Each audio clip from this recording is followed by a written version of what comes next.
Les choses changent dans la vie de quelqu'un lorsque tu reconnais le temps de ta saison, le temps de ta visitation. Ce fut le cas d'une femme dans la Bible qu'on appelle souvent la Sunamite. J'aime beaucoup cette femme, elle est admirable. Dans 2 Rois, au chapitre 4, je n'ai pas prévu, mais je vais lire quand même un bout de l'histoire de cette femme. Un jour, Élisée passait par Sunem. Il y avait une femme de haut rang, de distinction, une femme de classe, qui le pressa d'accepter à manger. Dès lors, toutes les fois qu'il passait, il se retirait chez elle pour manger. Elle dit à son mari, voici, je sais que c'est cet homme. Autrement dit, je soupçonne, je discerne, je sens que cet homme qui passe toujours chez nous est un saint homme de Dieu. C'est un saint homme de Dieu. Faisons une petite chambre haute en dur et mettons-y pour lui un lit, une table, un siège et un chandelier afin qu'il se retire quand il viendra chez nous. Cette femme a saisi, a compris le temps de sa visitation. Parce que cette femme, avec son mari, n'avait pas d'enfant depuis longtemps. Son mari était déjà âgé, pas d'enfant. Cette femme. Quand Élisée va dormir dans la chambre qu'ils avaient préparée, sur le lit qu'ils avaient préparé, avec la lampe qu'il avait, quand il a dormi, il a tellement bien dormi que ce matin il se réveille. Il dit à son secrétaire Géasi qu'on peut faire quoi pour la femme là? Souvent quand je dors, les matelas sont durs, je dors ici et là, c'est un genre. Mais là j'ai dormi, c'était bien à moi. On peut faire quoi pour la femme là? Géasi va dire qu'elle n'a pas d'enfant. Et son mari est vieux. Donc, c'est bloqué là, ça ne marche pas. Il appelle la femme. Il dit que à cette même époque, l'année prochaine, tu porteras un fils. Cette femme avait compris que l'homme qui passe ici, il semble quelconque, il semble ordinaire, mais je sens que c'est un homme de Dieu. Et elle a été bénie. Elle a saisi le temps de sa visitation. Je disais, la vie de quelqu'un change quand tu comprends ta saison, quand tu comprends le temps de ta visitation. Et ce fut le cas de la Sunamite. Ce fut le cas de la Samaritaine, dont le pasteur Oscar en parlait ici. La Samaritaine, quand elle cause avec Jésus dans Jean chapitre 4, elle dit, elle comprend que c'est le Messie.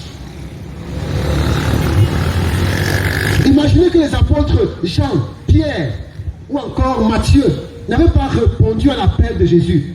Un jour, Matthieu, celui qui a écrit l'évangile de Matthieu, est dit au bureau de péage, comme chaque matin, comme tous les jours.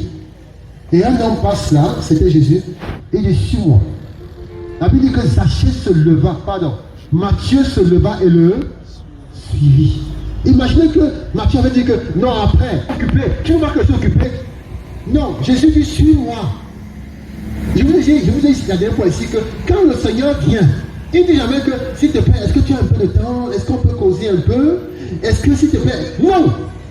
Quand le Seigneur vient, c'est le Seigneur. Il n'a pas besoin d'invitation. Quand il dit qu'aujourd'hui j'entre, il ne dit pas que non, je suis occupé, non, voilà mes enfants, je dois faire un voyage en France, et puis voilà, je suis allé au village, j'ai 2.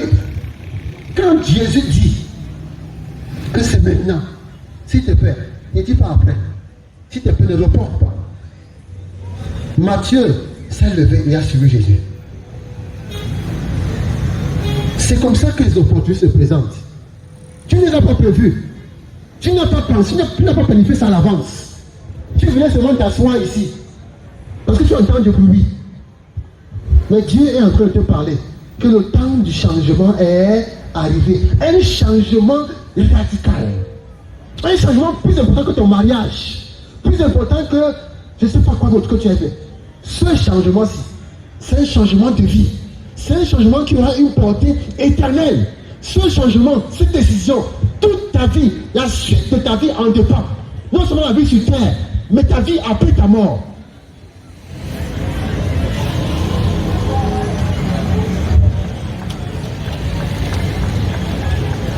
Ta vie après ta mort.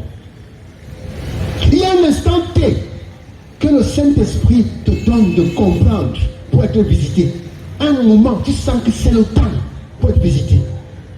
Et si tu rates cette occasion, les conséquences peuvent être irréparables et peuvent se répercuter sur toute ta vie.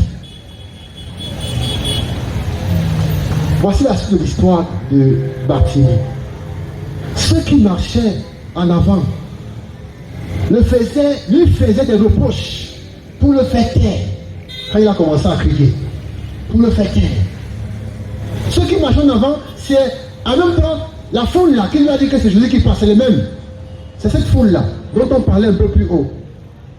Et puis la même foule, on lui dit un peu plus bas après, qu'il t'appelle, lève-toi. Du courage, il t'appelle. C'est la même foule. Toujours la même foule. Qui va dire à Bartimée cela, que prends courage, lève-toi, il t'appelle. Et c'est ça les foules. Les foules sont versatiles. Les foules changent. Les foules n'ont pas d'avis. Pour ne pas dire, elles n'ont jamais d'avis définitif. Aujourd'hui, la foule pense comme ça. Demain, elle pense ainsi. Ils vont louer Jésus un jour. Que vraiment, on n'a jamais rien vu de pareil. Les foules vont louer Jésus. Et un jour, les mêmes foules vont crier, crucifiez-le, crucifiez-le, crucifiez-le. Les mêmes foules. Les mêmes foules. C'est ça la foule.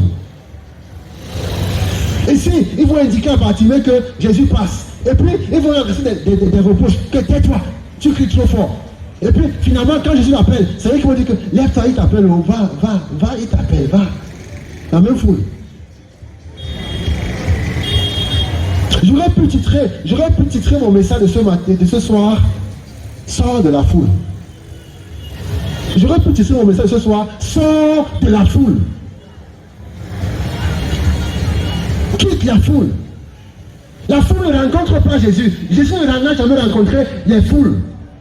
Jésus traite avec chacun individuellement. Si tu veux que le Seigneur fasse quelque chose dans ta vie, tu dois sortir de la foule. Tu dois te particulariser, te singulariser, te mettre à part. C'est important. Car Dieu a tant aimé le monde. C'est le monde qu'il a aimé, qui a aimé son Fils unique. On dit, afin que quiconque, il a aimé le monde, mais le salut c'est quiconque croit. Donc chacun individuellement doit saisir le salut. Dieu ne traite pas avec les foules. Avec les foules. J'aime beaucoup cette image, ou ces deux images. Quelqu'un disait, tu peux travailler à la pharmacie et tu as le palu, mais tu meurs de palu. Tu peux travailler à la pharmacie, tu peux être pharmacien, être propriétaire d'une pharmacie et tu as le palu. Et tu meurs de palu. Pourquoi? Parce que tu n'as pas pris un antipaludien pour le boire. Dieu a tant aimé le monde. Mais si tu ne dis pas, Jésus vient dans mon cœur, tu iras en enfer. Alors que Jésus est mort à la croix, tu iras en enfer. Le salut se saisit de façon personnelle. C'est ça que on nous dit que croire, c'est accepter Jésus comme son sauveur personnel. Il n'est plus le sauveur du monde. Il devient ton sauveur à toi. Il n'est plus ce dont on a entendu parler, tu as entendu parler à l'église. Il devient ton sauveur.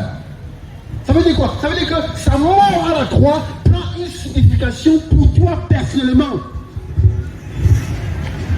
Jésus est mort pour délivrer du péché et de beaucoup de choses. Mais si tu ne saisis pas, tu seras toujours sous le joug, sous le poids et l'empire du péché.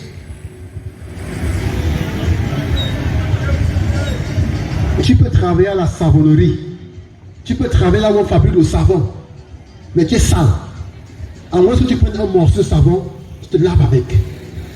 Le salut, il faut le saisir. Je disais, Dieu ne traite pas avec les foules. Il traite avec les personnes, chacun individuellement. Dans cette même foule qui accompagnait, qui était avec